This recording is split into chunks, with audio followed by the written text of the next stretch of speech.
제일 중요한 건 계약을 안 하는 겁니다. 그러니까 전세 사기를 당하는 거라니까. 저 지금 특약 사항에 꼭 넣어라. 저라면 무조건 넣을 거.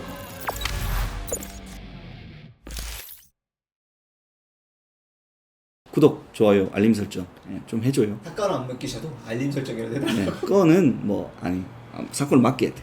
네. 전세 사기 당하지 말자. 네. 이제 곧 또 새집 계약할 시즌도 다가오고 왜냐하면 이제 학생들도 이제 신학기가 되니까 그 전세 계약을 많이 한단 말이죠. 해서 그 전세 계약하면서 또 당하는 친구들 워낙 많아요. 전세 자금이 뭐 1, 2천인 경우보다는 보통 이게 막 1억 넘어가는 것들 이런 거 대출 받아가지고 이게 한번 당하고 나면 자기 인생이 굉장히 한번 크게 한번 흔들리기 때문에 한번 전세 사기에 대해서 한번 얘기를 해보도록 합시다. 이거를 이제 안 당하기 위해서 어떻게 해야 되느냐. 제일 중요한 게 뭔가요? 첫 번째. 제일 중요한 건 일단 전세 계약을 안 하는 겁니다. 네. 그렇죠. 그건 맞죠. 맞잖아요. 네. 굳이 왜 전세 계약을 하나요? 저는 그 완전 반대하거든요. 네. 여러분들 자꾸 동의를 안 하고 이렇게 하는데 네. 이 전세라는 제도가 왜 우리나라에 생겼냐면 옛날에 금리 좋고 그렇게 할 때 이제 생긴 제도예요. 요즘 보세요. 대출하면 대출금리 지금 얼마예요? 대출이... 7%, 8% 이렇게 나오잖아요. 네. 전세 대출을 받아도 그 돈이면 나 같으면 월세 내겠어요. 네. 그러니까 이자를 내나 월세를 내나 뭐 차이가 있어요. 네. 만약에 그래도 해야 된다면. 네. 그래도 하지 마라 웬만하면. 집주인 좋은 일밖에 안 시켜준다. 네. 내가 집주인 집 사기 위해서 그 전세를 깔아주는 거거든요. 그게 네. 네.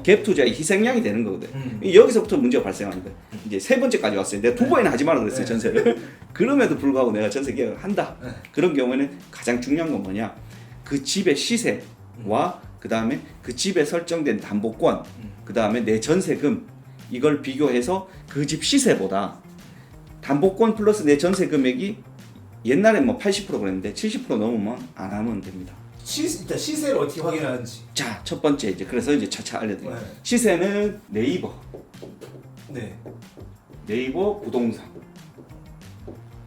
부동산 있어요. 네. 여기 있고 두 번째 도교통부의 실거래가 조회. 세 번째 KB 부동산. 오, 되게 많네요. 예.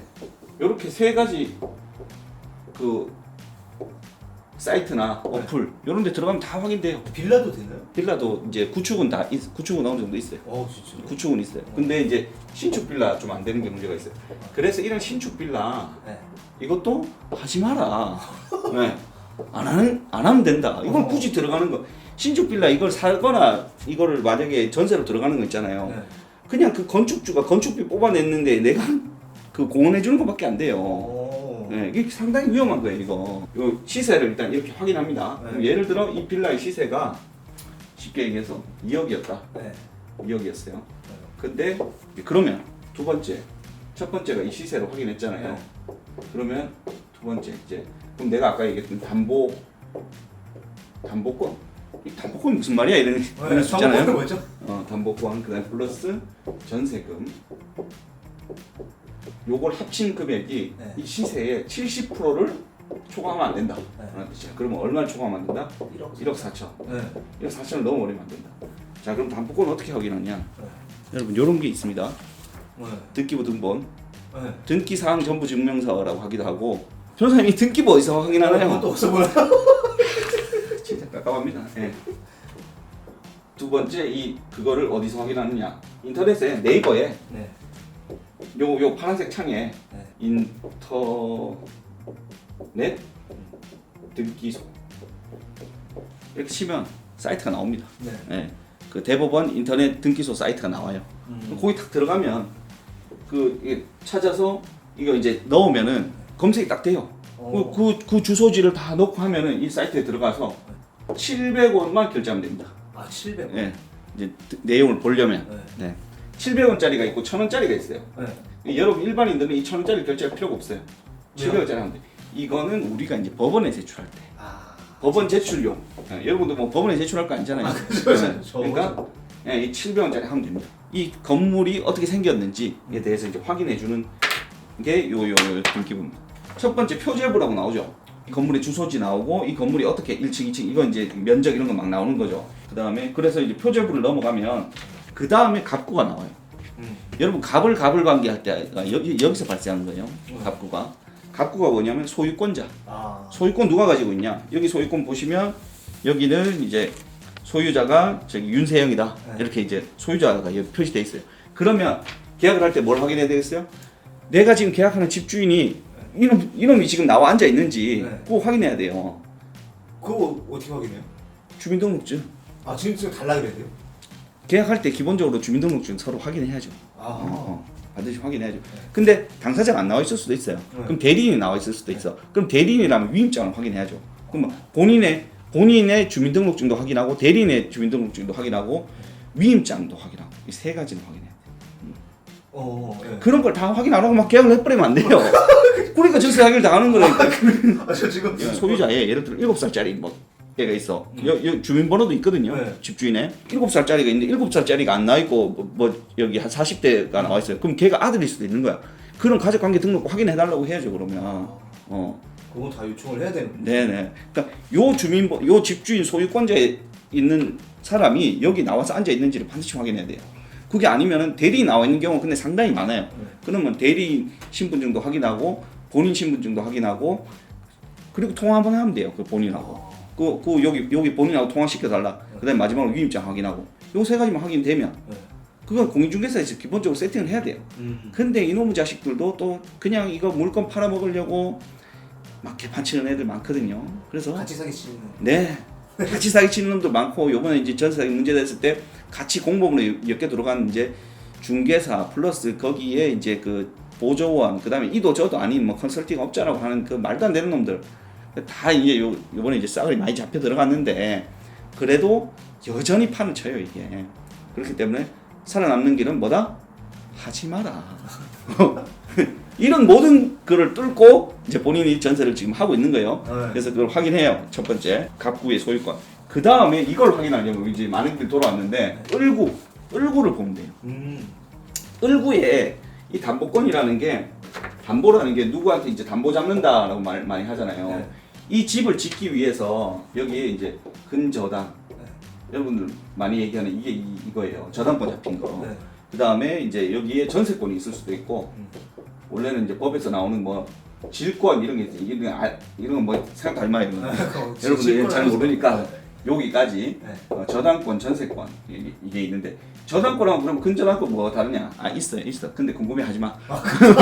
궁금해하죠. 달라요. 다만. 그래서 여기 보면 얼마예요? 여기는 채권 최고액이 지금 그 1억이 잡혔어요. 1억이.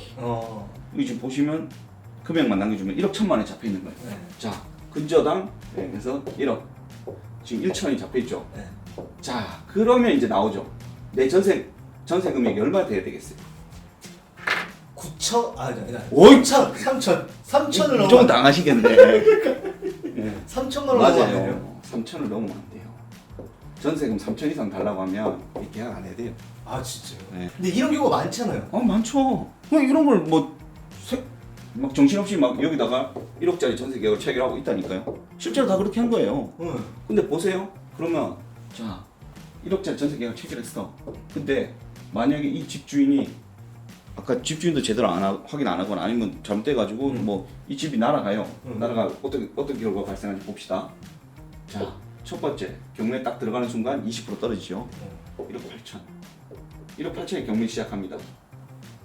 그러면 여기 지금 전세권자가 들어앉아 있는데 이 집 누가 사나요? 얘 내보내야 되는데 잘 안 삽니다. 네. 자 그럼 한번 유찰됩니다. 그러면 또 20% 떨어져요. 여기서 20% 떨어지는지 여기서 20% 떨어지는지 난 잘 모르겠어. 나 경매 많이 안 해봐. 그냥 쉽게 생각해서 40% 떨어진다고 봅시다. 20% 그러면 얼마 됩니까? 1억 6천이 되죠. 바로 여기서부터 바로 문제 생기죠. 1억 8천에 1억 1천 누가 받아가요? 앞에 있던 은행. 돈 빌려준 은행이 이거 회수해 갑니다. 1억 1천. 그리고 앞에 경매 비용 뭐 이런 거 해가지고 몇백 떨어져 나가요. 보면 내가 남은 금액은 이제 1억 1천 빠져나가면 7천인데 이 7천보다 경매 비용 뭐 이런 거 앞에 세금 또 떨어져 나가고 뭐 이렇게 하면은 실제 6천밖에 못 받아. 맞죠? 나 1억 전세 계약 체결했는데 이 집 망가지면 나는 최대 받아도 6천이. 근데 이것도 받을 수 있니? 이것도 쉽잖아요. 저당권, 전세권 두 개를 전세를 합쳐서 집값의 70%를 넘어가는 계약을 체결하는 건 상당히 위험하다 이거예요. 자, 이게 옛날에 괜찮았던 이유는 뭐냐? 부동산 경기가 이렇게 계속 올라가니까 네. 좋아지니까 집값이 올라가. 네. 그러니까 전세 금액 계속 올라가. 내가 전세 계약이 끝나도 또 나 대신 새롭게 들어와 줄 바보가 있었다는 거지. 네. 그 바보들 계속 충당이 됐어. 네. 근데 이게 이제 반대. 지금 이 상황이잖아. 이렇게 내려가기 시작하면 여기 쏙 들어와 줄 바보가 없다는 것이 나를 대체해 줄. 네. 새로운 전세권자가 안 들어오면 나는 전세금 받아서 이 집을 거의 산 거야. 그럼 돌려줄 돈이 없는 거예요. 자, 이런 이제 고통 속으로 이제 들어가고 있는 거예요, 여러분이. 두 번째 진짜 중요한 거. 그럼에도 불구하고 내가 여기 꼭 살아야 되겠다. 네. 어쩔 수 없이 좀 넘어가더라도 난 살아야 되겠다. 그러면 이제 두 번째 중요한 거는 보증보험 가입하는 거죠. 네. 보증보험 가입하는 거. 그러면은 내가 손해 안 보고 보증보험 회사 손해 보는 거. 네. 그러면 보증보험 회사가 이제 손해를 보더라도 어쨌든 나는 손해를 안 보는 거. 그럼 이런데 보증보험을 가입해주는 보증보험 회사는 뭐냐? 그거 잘못된 거죠. 그것도. 그러니까 회사 운영을 개판을 했고 이때까지 그렇게 보증보험을 다 가입 남발한 거죠. 다만 그래도 보증보험이라고 되면 나는 일단 받으니까 이제 보증보험 가입을 되는 물건 그거 안 되면 그것마저도 안 되는데 들어가는 거는 섭을 지고 불길로 뛰어 들어가는 거예요. 절대 하면 안 돼요. 그 다음에 이제 가입했을 때 여러분 중요한 거는 이거 깨알 같지만 이거는 꼭 잘 확인해 보셔야 돼요.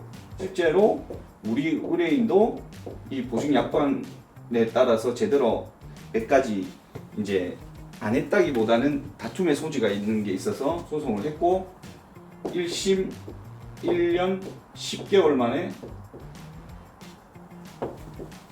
2억 6천 전부 승소했잖아요.